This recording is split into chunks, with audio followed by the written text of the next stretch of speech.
আমৃত্যু ভালোবাসি তোকে। লেখনীতে সালমা চৌধুরী। পর্ব ৩। কোনো এক আশঙ্কায় আবিরের মাথায় চিনচিন ব্যথা অনুভব হয়। ভীতিতে রুদ্ধ হয় তার শ্বাস। বারান্দায় দাঁড়িয়ে আনমনে কি যেন ভেবে যাচ্ছে আবির। দূরে ওই চাঁদটার দিকে তাকিয়ে আছে। চক্ষু যুগল এক মুহূর্তের জন্যও সরছে না, পল্লবও পড়ছে না একটি বারও তার দুর্বোধ্য দৃষ্টি।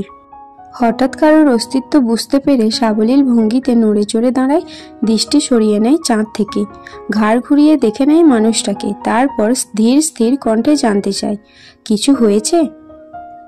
তানভীর সরল মনে বলে, বড় আব্বু বুঝতে পেরে গেছে তুমি মারপিট করেছো, তাই আমাকে সাবধান করতে বলেছে যেন মারপিট আর রাজনীতিতে না জড়াও। আর কিছু? অবহেলায় প্রশ্নটা করল আবির। না, তেমন কিছু না, ব্যবসার হাল ধরতে বলল। তানভীর উত্তর দিল। আবির, আচ্ছা ঠিক আছে, আর কিছু বলবি? তানভীর, ভাইয়া মাথা ঠান্ডা করো তুমি, বাদ দাও প্লিজ। আমি তোমাকে শুধু জানিয়েছিলাম বিষয়টা, তুমি যে এভাবে দেশে চলে আসবে আর এইভাবে ঝামেলা হবে এটা আমি ভাবতেই পারিনি। বুঝতে পারলে আমি আগেই ব্যাপারটা সলভ করে ফেলতাম। আবির, তুই আমায় বাদ দিতে বলছিস? বাহ। তানভীর, আমি এইভাবে কিছু বলিনি ভাইয়া, যা হবার তো হয়ে গেছে, তুমি যা করেছো এরপর আশা করি আর কিছু হবে না, তাই ভাবছিলাম এইসব চিন্তা বাদ দিয়ে একটু রেস্ট নাও, অনেকটা জার্নি করে এসেছো। আবির, আচ্ছা তুই এখন যা, এরপর থেকে আমার ব্যাপারে তোকে যেন কেউ কিছু না বলে এটা সবাইকে বলে দিস। এত বছর বাহিরে ছিলাম, এখন তো বাড়িতে আছি, যার যা কথা সব যেন আমায় বলে সরাসরি, আর আগামীকাল 12টার আগে কেউ যেন ডাকতে না আসে আমায়। তানভীর, আচ্ছা আসি আমি। এতক্ষণে মেঘে ঢেকে গেছে চাঁদ। অসীম দূরত্বে তাকিয়ে কি যেন ভাবছে ছেলেটা। তারপর রুমে ঢুকে দরজা আটকে ব্যাগ থেকে একটা সিগারেট বের করে বারান্দায় বসে সিগারেট জ্বালিয়ে ঠোঁটে ধরে। দৃষ্টি পড়ে দূরে গাছের পাতার ফাঁকে ল্যাম্প পোস্টের ক্ষুদ্র আলোর দিকে। তার নিচে 2-3টা কুকুর আপন মনে চিল্লাচিল্লি করছে। সিগারেট খাওয়াটা আবিরের নিত্যদিনের অভ্যাস না। যখন নিজেকে কন্ট্রোল করার সব শক্তি হারিয়ে ফেলে তখন সিগারেটের ধোঁয়ার মাধ্যমে নিজের রাগ, কষ্ট আর অভিমানগুলো উড়িয়ে দেয়। সিগারেটে কয়েকটা টান দিয়ে সিগারেটটা ফেলে দেয়, তারপর টান টান হয়ে শুলো নিজের বিছানায়, মাথা নিচে দুহাত রেখে চোখ বুঝল। মেঘ খাবার খেয়ে রুমে এসে 2-3 ঘন্টা টানা পড়াশোনা করলো। এইচএসসি পরীক্ষা শেষ হলো, 1 মাসও হয়নি, কিন্তু পড়াশোনা যেন 3 গুণ বেড়ে গেছে। অ্যাডমিশন একটা মস্ত বড় যুদ্ধ, যার একমাত্র অস্ত্র হলো পড়াশোনা, তার সঙ্গে অঙ্গাঙ্গিভাবে জড়িয়ে আছে ভাগ্য। এইচএসসির রেজাল্ট কবে দিবা ঠিক নেই, পাশ করবে কিনা তাও জানা নেই, কিন্তু অনিশ্চিত ভবিষ্যতের জন্য প্রস্তুতি আগেভাগেই নিতে হচ্ছে। বয়সের তুলনায় মেয়েটার পড়াশোনা একটু বেশি এগিয়ে গেছে। 18 বছর বয়সে পা দিল সবেমাত্র, 2 মাস হবে, তার মধ্যে এইচএসসি পরীক্ষা শেষ। কয়েক মাস পরে সে স্নাতক শিক্ষার্থী হতে চলেছে। এটা ভেবেই কেমন যেন নিজেকে বড় বড় মনে হয় মেঘের। পড়াশোনা শেষ করে নিজের বিছানায় শুয়েছে, হাতে তার নতুন মোবাইল, কিন্তু করবে কি সে? না আছে ফেসবুক, আর না আছে কোনো একটা অ্যাকাউন্ট। ইউটিউবে ঢুকে কয়েকটা ভিডিও দেখে মোবাইল রেখে দেয়। শুয়ে শুয়ে ভাবতে লাগে আবির ভাইয়াকে ধন্যবাদ জানানো দরকার, কিন্তু সে তো ভয়ে দাঁড়াতেই পারে না আবিরের সামনে। পুরনো স্মৃতিগুলো ভাবতে থাকে। মেঘ সবেমাত্র 5ম শ্রেণীতে উঠেছিল, বয়সের গণ্ডি 9 থেকে 10-এর মাঝামাঝি।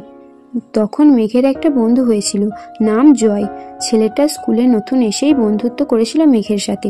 ছোটবেলায় পিচ্চিদের বন্ধুত্ব যেমন ছিল, চকলেট শেয়ার, টিফিন শেয়ার করা, একসঙ্গে খেলাধুলা করা, একটা সপ্তাহ হয়নি তাদের বন্ধুত্বের।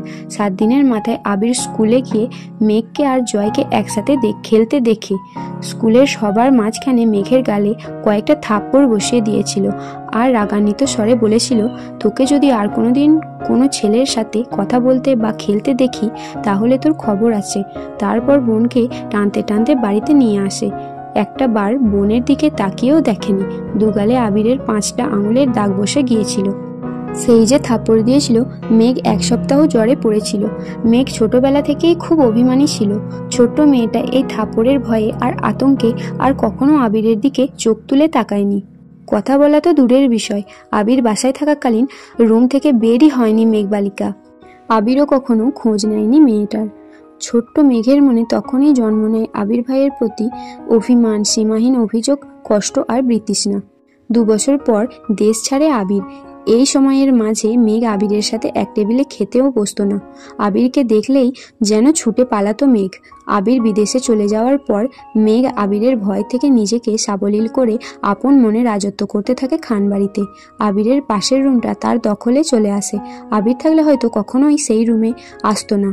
বিদেশে যাওয়ার পর আবির সবার সাথে ভিডিও কলে কথা বলেছে, কিন্তু কথা হয়নি মেঘের সাথে। 2-1 বার মেঘের কথা জিজ্ঞেস করেছিল ঠিকই, কিন্তু মেঘ আতঙ্কে কথা বলতে চায়নি। তারপর থেকে আবিরও কখনো মেঘের কথা জিজ্ঞেস করেনি। এত বছর পর ভাই বাড়ি এসেছেন, এখনো দেখা হয়নি তার সঙ্গে। এরই মধ্যে মারপিটও করে ফেলেছেন। ছোটবেলার অনুভূতি প্রকাশ না করতে পারলেও আজ আবিরের কাণ্ডকর্মের কথা শুনে মেঘের মনে একটা নামই ঘুরপাক খাচ্ছে, সেটা হলো হিটলার। হিটলারের সাথে আবিরের কতটা মিল বা অমিল তা বিবেচনা করার বিন্দু মাত্র ইচ্ছা নেই তার।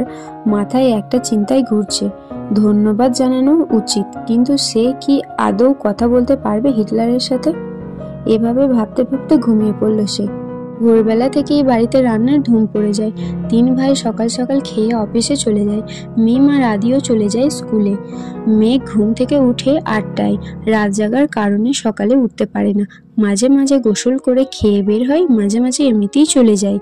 10টা থেকে 2টো পর্যন্ত বাহিরে কোচিং, তারপর টিউশন শেষ করে বাড়ি ফিরে ফ্রেশ হয়ে খেয়ে একটু ঘুমায়। বিকেলে একটু হই হুল্লোড় করে, তারপরে পড়াশোনা করে। এই তার বর্তমান জীবন। আজও তার ব্যতিক্রম হলো না। খেয়ে কোচিংয়ের উদ্দেশ্যে বেরিয়ে পড়েছে। বাসার গাড়িতেই তাকে দিয়ে আসে, আবার কল দিলে গিয়ে নিয়ে আসে। ঠিক 12টার সময় ঘর থেকে বের হয় আবির। ধীর গতিতে নিচে আসে। চিন্তিত মুখ দেখে মা মাহিলা খান ভীতস্বরে ছেলেকে জিজ্ঞেস করেন, কিছু হয়েছে তোর বাবা? আবির মুখের ভারী ভাব বজায় রেখে উত্তর দিলেন, কিছু হয়নি, খেতে দাও। ছেলেবেলার চঞ্চলতার ছিটে ফুটাও নেই ছেলেটার মধ্যে। এটা ভেবেই বারবার হতাশ হচ্ছেন মাহিলা খান। হঠাৎ চোখ পড়ে ছেলের হাতে ব্যান্ডেজ দেখে। হাতটাও ফুলে গেছে অনেকটা। আবির খাবার খাচ্ছে আর তার মা শান্ত স্বরে ছেলেকে বুঝাচ্ছেন, এটা করো না, সেটা করো না। মনে হচ্ছে 5 বছরের শিশু, আগুন পানি চিনে না। যদিও বাবা মায়ের কাছে সন্তানরা সারা জীবন শিশুই থাকে। খাওয়া শেষ, মায়ের থেকে বিদায় নিয়ে বেরিয়ে যায় আবির। মেঘ বাড়ি ফিরেছে 1 ঘন্টা হবে। শাওয়ার নিয়ে নিচে এসেছে খেতে। খাওয়া শেষ। তানভীর রুম থেকে ছুটে এসে জিজ্ঞাসা করে, বড় আম্মু, আবির ভাইয়া কোথায়? আঁতকে উঠলেন মাহিলা খান, ও তো 2-3 ঘন্টা আগেই খেয়ে বের হয়েছে। কেন? মিস করে ফেললাম। মাহিলা খান, কি হয়েছে বাবা? মেঘ নীরবে তাকিয়ে ভাই আর বড় আম্মুর কথোপকথন শুনছে আর বোঝার চেষ্টা করছে ঘটনাটা কি। তানভীর ভাইয়াকে কল দিয়ে জিজ্ঞাসা করে, কোথায় আছো? আবির কি যেন বলল, শোনা যায়নি। তানভীরের চোখে মুখে উত্তেজনা স্পষ্ট। বড় আম্মু, আম্মু, কাকিমণি বাহিরে চলো। কেউ প্রশ্ন করার আগেই তানভীর ছুটে গেল বাহিরে। তারপর পিছন পিছন মিম, আদি, মা, কাকিরা সবাই দরজা পর্যন্ত গেল। সবার পিছনে মেঘও গেল সেখানে। এরই মধ্যে বাইকে বাড়ি ঢুকলো আবির। নীল রঙের চকচকে একটা সুন্দর বাইক, হেলমেটটাও নীল। হেলমেট খুলতে খুলতে তাকায় বাড়ির মানুষের দিকে। মেঘ অবালক দৃষ্টিতে তাকিয়ে আছে। সেই কবে দেখেছিল আবিরকে। সেই আবিরের সাথে এই আবিরের চেহারার কোনো মিলই নেই। হেলমেট খুলতে চুলগুলো এলোমেলো হয়ে গেছে আবিরের। চোখে সানগ্লাস, নেভি ব্লু রঙের শার্ট, কালো প্যান্টের সাথে ইন করে পড়েছে। হাতে কালো ফিতার একটা ঘড়ি, পায়ে সুজুতা। আপাদ মস্তক দেখলো আবিরকে। হৃৎপিণ্ডের 4 প্রকোষ্ঠে ছটফট করতে লাগলো মেঘের। আবিরের দিকে বিভোর দৃষ্টিতে তাকিয়ে আছে সে। আবির বাড়ির সকলের উদ্দেশ্যে বলল, বাইকটা কিনেছি, কেমন হয়েছে?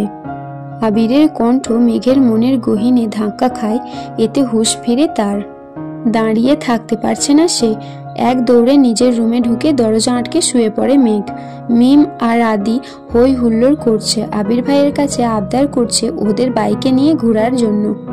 মাহিলা খান ছেলের পানে তাকিয়ে প্রশ্ন করলেন, বাসায় 2-3টা গাড়ি থাকার পরও বাইক কেন কিনলা?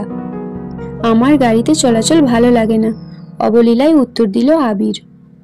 পিচ্ছিরা খুশি হলেও খুশি হতে পারলেন না মাহিলা খান, হালিমা খান আর সালেহা খান, কারণ এই বাড়িতে বাইক ব্যবহার নিষেধ করেছিল স্বয়ং আহমদ আলী খান নিজেই। তিনি কোনো এক বয়সে বাইকে অ্যাক্সিডেন্ট করেছিলেন, সেই থেকেই বাইক কিনা বা বাইকে চলাচল নিষিদ্ধ করেছেন। ইকবাল খানের খুব ইচ্ছে ছিল বাইক কেনার, কিন্তু বড় ভাইয়ের নিষেধ অমান্য করার সাধ্য নেই, তাই কিনতে পারেননি। তানভীর খুব করে চাইছিল বাইক কিনতে, রাজনীতির সুবাদে অনেক জায়গায় চলাচল করতে হয়, বাইক থাকলে সুবিধা হয়। বাবা মোজাম্মেল খানকে বলেও ছিল সে, কিন্তু বাবার এক কথা, তোর বড় আব্বু বাইক পছন্দ করে না, তোর দরকার পড়লে তুই একটা গাড়ি সবসময় ব্যবহার করিস, তারপরেও বাইক কেনার নাম মুখে নিস না। আবির বাড়ি ফিরেছে 24 ঘন্টা হবে হয়তো, এরই মধ্যেই বাইক কিনে ফেলেছে। এর পরিণাম কি হবে সেটা ভেবে আটকে যাচ্ছেন বাড়ির 3 বউ। অষ্টাদশীর হৃদয় কাঁপছে, কেমন জানি অস্থির লাগছে সবকিছু। পরিচ্ছন্ন নয়নে তাকিয়ে আছে রুমের জানালার দিকে, দৃষ্টি তার অসীম দূরত্বে। কি জানি কি ভাবলো কতক্ষণ। হঠাৎ ঝলমলিয়ে উঠল মেঘ, সঙ্গে সঙ্গে চোয়াল শক্ত করে নিজেকে নিজেই প্রশ্ন করলো, বাই এনি চান্স আমি কি হিটলারের উপর ক্রাশ খেয়েছি?